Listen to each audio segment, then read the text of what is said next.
Fala, gente boa, tudo bem? Como é que vai o vídeo de vocês? Tudo certo? Hoje estou aqui para mais um vídeo do Nosso Deus Não Está Morto. Hoje para ler o livro de João, capítulo 6. Amém? Esse capítulo que é tão importante para o nosso crescimento espiritual. Amém? Então abra sua Bíblia em João, capítulo 6 e vamos todos juntos ler. Amém? João, capítulo 6. A multiplicação de pães e peixes. Depois dessas coisas, atravessou Jesus o mar da Galileia, que é o de Tiberíades. Seguia-o numerosa multidão, porque tinham visto os sinais que ele fazia na cura dos enfermos. Então subiu Jesus ao monte e assentou-se ali com os seus discípulos. Ora, a Páscoa, festa dos judeus, estava próxima. Então Jesus, erguendo os olhos e vendo que grande multidão vinha ter com ele, disse a Filipe: Onde compraremos pães para lhes dar a comer? Mas dizia isto para o experimentar, porque ele bem sabia que estava para fazer. Respondeu-lhe Filipe: Não lhes bastariam 200 denários de pão para receber cada um o seu pedaço? Um de seus discípulos, chamado André, irmão de Simão Pedro, informou a Jesus: Está aí um rapaz que tem 5 pães de cevada e 2 peixinhos. Mas isto que é para tanta gente? Disse Jesus: Fazei o povo assentar-se. Pois havia naquele lugar muita relva. Assentaram-se, pois, os homens, em número de quase 5.000. Então Jesus tomou os pães e, tendo dado graças, distribuiu-os entre eles, e também igualmente os peixes, quanto queriam. E, quando já estavam fartos, disse Jesus aos seus discípulos: Recolhei os pedaços que sobraram, para que nada se perca. Assim, pois, o fizeram e encheram 12 cestos de pedaços dos 5 pães de cevada, que sobraram aos que haviam comido. Vendo, pois, os homens o sinal que Jesus fizera, disseram: Este é verdadeiramente o profeta que deveria vir ao mundo. Sabendo, pois, Jesus que estavam para vir com o intuito de arrebatá-lo para o proclamarem rei, retirou-se novamente sozinho para o monte. Então aqui, meus irmãos, a gente vê que Cristo, ele multiplicou os peixes e pães, né? E a gente vê que em todo o tempo Jesus ficava testando a fé deles, né, para ver se eles tinham fé. Por que Jesus multiplicou pães e peixes? A gente pensa assim, a questão do multiplicar peixes e pães era uma coisa muito comum naquela época, porque eles pescavam, eles produziam pães, mas o significado do peixe e do pão é muito profundo.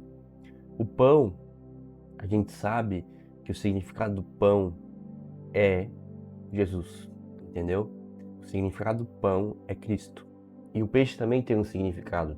O peixe é o símbolo cristão que representa Jesus Cristo, Filho de Deus, Salvador. É um dos primeiros símbolos cristãos, juntamente com o crucifixo. No Novo Testamento, os peixes representam as almas dos homens que serão salvos por Deus. O peixe, né, é associado à Eucaristia ou ceia, né, ligando-se ao pão e à refeição. Então, o peixe tem um significado, né? O peixe tem um significado na Bíblia. E se o peixe tem um significado e o pão tem um significado, mostra que Jesus não fez aquilo tudo que ele fez baseado apenas numa ideia de, eu vou multiplicar pão e peixe. Ele fez com um significado. Ele fez com um propósito. Amém? Jesus anda por sobre o mar. Ao descambar o dia, os seus discípulos desceram para o mar e, tomando um barco, passaram para o outro lado, rumo a Cafarnaum. Já se fazia escuro e Jesus ainda não viera ter com eles. E o mar começava a empolar-se, agitado por vento rígido que soprava. Tendo navegado uns 25 a 30 estádios, eis que viram Jesus andando por sobre o mar. Aproximando-se do barco, e fizeram possuídos de temor. Mas Jesus lhe disse: Sou eu, não temais. Então eles, de bom grado, o receberam, e logo o barco chegou ao seu destino. Então veja, Jesus anda sobre o mar, e isso é muito poderoso porque isso mostra duas coisas: uma espiritual, né, que Jesus é o próprio Deus e ele tem poder sobre tudo. Ele poderia fazer qualquer coisa, só que como ele resolveu cumprir a lei, ele se submeteu às coisas da terra. Ele se submeteu, ele andou como um servo humilde, mas ele é Deus. E porque ele é Deus, ele pode andar sobre as águas. Ainda que a ciência tente dar várias explicações sobre isso. Porque a água é muito salgada, então ele andou em cima do sal ali. Porque tinha um certo vento que fazia ele conseguir andar em cima da água. Enfim, pode dar várias explicações. Mas a explicação mais cristã que eu vejo é que Jesus é o próprio Deus. E sendo ele o próprio Deus, ele tem poder sobre qualquer coisa. Amém? Jesus, o pão da vida. No dia seguinte, a multidão que ficava do outro lado do mar notou que ali não havia senão um pequeno barco e que Jesus não embarcava nele com seus discípulos, tendo esses partido sós. Entretanto, outros barquinhos chegaram a Tiberíades, perto do lugar onde comeram pão, tendo o Senhor dado graças. Quando, pois, viu a multidão que Jesus não estava ali, nem os seus discípulos, tomaram os barcos e partiram para Cafarnaum, à sua procura. E tendo-o encontrado no outro lado do mar, lhe perguntaram: Mestre, quando chegaste aqui? Respondeu-lhes Jesus: em verdade vos digo, vós me procurais, não porque vistes sinais, mas porque comestes dos pães e vos fartastes. Trabalhar não pela comida que perece, mas pela que subsiste para a vida eterna, a qual o Filho do Homem vos dará. Porque Deus, o Pai, confiou com o seu selo. Dirigiam-se, pois, a ele, perguntando: que faremos para realizar as obras de Deus? Respondeu-lhe Jesus: a obra de Deus é esta, que creiais naquele que ele foi enviado. Então preste atenção, a obra de Deus é o quê? Que creiais naquele que foi enviado, crer em Cristo. Então, se a gente faz alguma coisa como cristão para não levar as pessoas a crer em Cristo, isso não é obra de Deus. Qualquer coisa que eu faço, mas que não está atrelado a crer em Cristo, não é obra de Deus. Porque a obra de Deus sempre vai levar as pessoas a crer no Senhor Jesus, a crer em Cristo, a crer no seu amor. E isso é um sinal muito importante. Se você está fazendo alguma coisa, mas você não vê Jesus naquilo, você não vê Cristo naquilo, é um sinal de que é para você abandonar aquilo ali. É um sinal de que você precisa abrir mão disso aí. Seja atividade ministerial, seja atividade de qualquer coisa. Se não tem Jesus nisso, se Jesus não está nisso, nesse relacionamento, nessa atividade, nessa questão, então é um sinal claro de que você tem que recalcular a rota e tem que pensar de outra maneira. Amém? Então lhe disseram a eles: que sinal fazes para que o vejamos e creiamos em ti? Quais são os teus feitos? Nossos pais comeram um maná no deserto, como está escrito: deu-lhes a comer o pão do céu. Está lá em Êxodo 16, 4, 15 e Salmos 78, 24. Replicou-lhe Jesus: em verdade vos digo, não foi Moisés quem vos deu o pão do céu. O verdadeiro pão do céu é meu Pai quem vos dá. Porque o pão de Deus é o que desce do céu e dá vida ao mundo. Então lhe disseram: Senhor, dá-nos sempre desse pão. Declarou-lhes, pois, Jesus: eu sou o pão da vida. O que vem a mim jamais terá fome, e o que crê em mim jamais terá sede. Porém, eu já vos disse que, embora tenhas visto, não credes. Todo aquele que o Pai me dá, esse virá a mim. E o que vem a mim, de modo nenhum o lançarei fora.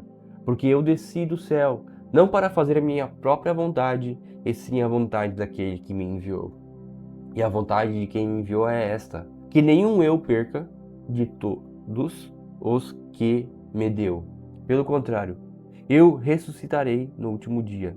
De fato, a vontade de meu Pai é que todo homem que vir o Filho e nele crer tenha a vida eterna.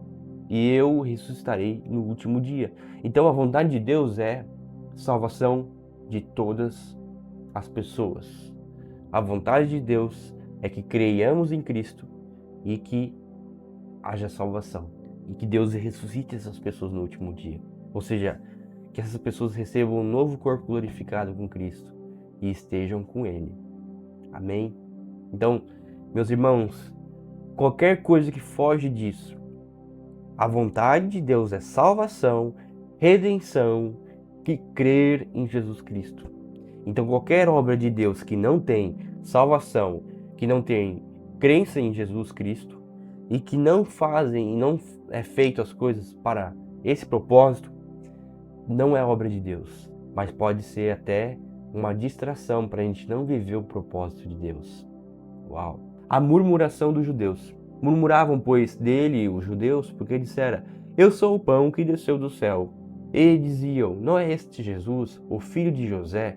Acaso não lhe conhecemos o pai e a mãe? Como, pois, agora diz: desci do céu? Respondeu-lhes Jesus: não murmureis entre vós. Ninguém pode vir a mim se o Pai que me enviou não o trouxer. E eu ressuscitarei no último dia.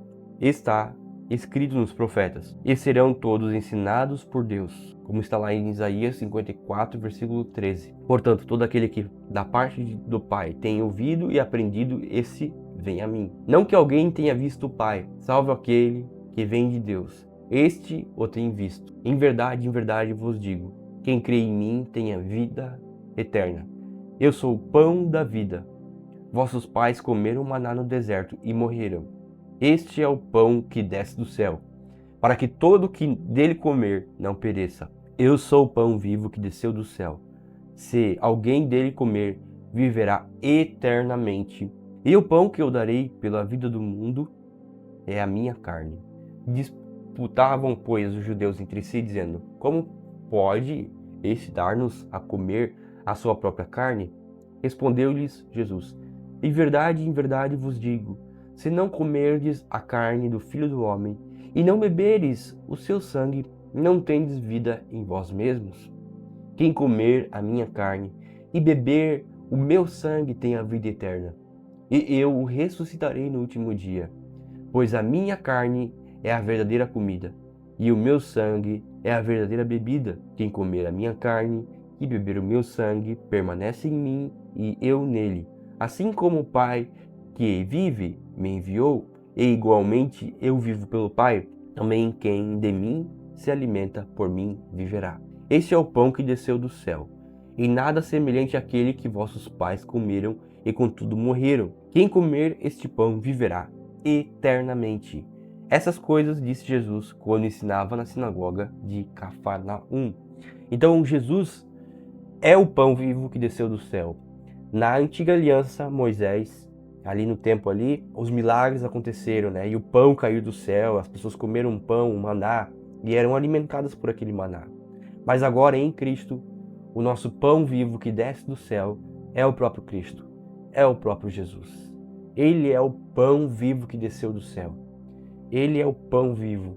E quem está com ele come do seu sangue e bebe da sua carne. O que isso quer dizer aqui, ó? Comer a minha carne e beber do meu sangue. Que é isso aqui, meu amigo? Quando você se converte e aceita Jesus como seu Salvador, Ele está em você, você está nele. Qual que é o primeiro ato? Você se batiza. Amém? Você crê em Jesus, que Ele é o seu Salvador. Então você se batiza. E aí você passa a fazer o quê? Ceiar. Você passa a ceiar. E na ceia, você está comendo o pão e o vinho ali, né? Que representam o corpo de Cristo. Então você acaba, toda a ceia você está comendo do Senhor. Você está comendo como se fosse uma representação do corpo de Cristo, entendeu? Por isso existe a ceia do Senhor. Por isso que nós temos que se batizar e ceiar. A ceia e o batismo são os dois conjuntos de coisas que são as coisas mais importantes da nova aliança. Batismo e ceia. Quem crer e for batizado será salvo. Então eu creio, depois que eu creio eu sou batizado. E batismo, depois que eu me batizo, eu tenho que ceiar. Eu tenho que começar a tomar a ceia. Porque a ceia é a representação do pão de Deus. É a representação do vinho de Deus. É a representação do sangue de Jesus. Amém? Os discípulos escandalizados, muitos dos seus discípulos tendo ouvido tais palavras, disseram: duro é este discurso, quem o pode ouvir? Mas Jesus, sabendo por si mesmo que eles murmuravam a respeito de suas palavras, interpelou-os: isso vos escandaliza? Quem será, pois, se virdes o Filho do Homem subir para o lugar onde primeiro estava? O Espírito é quem o vivifica, a carne para nada aproveita. as palavras que eu vos tenho dito são espírito e são vida. Contudo, há descrentes entre vós, pois Jesus sabia desde o princípio quais eram os que não criam e quem o haviam de trair. E prosseguiu por causa disso. É o que vos tenho dito, ninguém poderá vir a mim se pelo Pai não lhe for concedido. Muitos discípulos se retiram. À vista disso, muitos dos seus discípulos o abandonaram e já não andavam com ele. Então perguntou Jesus aos 12, porventura, quereis também vós outros retirar-vos? Respondeu-lhe Simão Pedro, Senhor, para quem iremos? Tu tens as palavras de vida eterna, e nós temos crido e conhecido que tu és o Santo de Deus, como está lá no livro de Mateus 16, Marcos 8, versículo 29 e Lucas 9, versículo 20. Replicou-lhes Jesus, não vos escolhi eu em número de 12, contudo, um de vós é diabo. Referia-se ele a Judas, filho de Simão Iscariotes, porque era quem estava para traí-lo, sendo um dos 12. Então, meus irmãos, Jesus é o pão da vida. Jesus é o pão da vida. E aquele que comer do pão da vida jamais morrerá. Ainda que nós venhamos morrer, nosso corpo aqui vai morrer, a gente vai morrer, mas nós vamos receber uma ressurreição. No abrir e piscar de olhos, nossos corpos serão ressuscitados com Cristo e nós estaremos com Ele. Nós teremos um corpo glorificado e nós estaremos com Ele. E o Senhor não se agrada de quem retrocede. Ele quer que nós permanecemos nesse caminho, meu amigo. Então, se eu estou aqui gravando isso aqui é por causa de Jesus. É porque Jesus um dia vai transformar meu corpo no abrir e piscar de olhos. E eu estarei com Ele. E vai ser maravilhoso. Porque aqui nessa terra há discórdia, há dores, há pessoas malditas porque fazem o mal. Quando Jesus voltar, a gente vai ficar uns 1000 anos com Cristo. Depois dos 1000 anos vai ter a guerra do Armagedon. Depois da guerra do Armagedon, Nova Jerusalém desce do céu. Antes da Nova Jerusalém, a gente sabe que a guerra do Armagedon é porque Satanás vai ser solto. Depois que Satanás for solto, Jesus vai acabar com ele. Aí, quando Jesus acabar com ele, a Nova Jerusalém desce do céu e acabou. Evidentemente, se eu for contar isso aqui para vocês, eu quero fazer uma série só, contando passo a passo de como vai ser a vinda de Jesus. Senhor Deus, obrigado, meu Pai. Obrigado porque o Senhor é o pão vivo que desceu do céu. O Senhor é o pão que Moisés deu às pessoas. O que Moisés estava dando, Deus, era a sombra daquilo que tu fizeste na cruz. Pois hoje tu és o pão vivo que desceu do céu. E hoje nós se alimentamos do Senhor, Pai. Dá-nos o teu alimento, Deus, em nome de Jesus Cristo. Que Cristo venha te alimentar. Que essa palavra seja vida no teu coração. E em nome de Jesus, aonde havia morte, haja vida agora, em nome de Jesus. Deus te abençoe, em nome de Jesus. E até amanhã. Valeu, valeu. Fui!